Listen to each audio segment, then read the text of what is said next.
Good afternoon. This is Ken Earl with EZkem.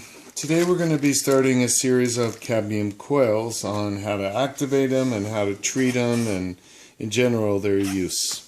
The first thing we're going to talk about is when the coil is new. When the coil is new, you want to take it out of the package and you want to have ready some DI water, some 1 normal HCl, cupric sulfate, and we're going to initially just flush it with water because it just comes dry, and you're just going to flush it through at a consistent rate. This is a 20 millimeter syringe. You can actually use a 50 millimeter syringe. It's a little bit easier, but this will work fine. Then you want to fill your syringe with acid, and you want to flush the acid through the coil.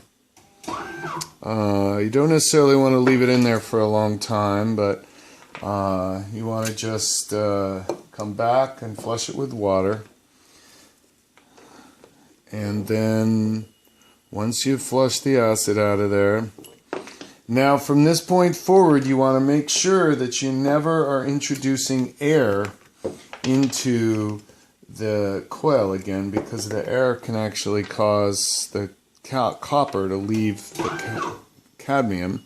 So now we're just going to put the copper in there. The first time, and you notice we're stopping at the bottom without introducing air into there. The first time on a new coil, you don't want to leave the copper sulfate in there very long because it can precipitate.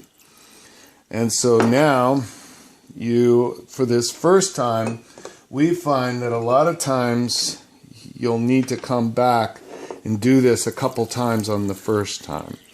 Now later on, when this coil has been used several times, what you're going to do is you're going to flush it with acid, and you should probably have gloves on here. I'm actually not using acid, kids.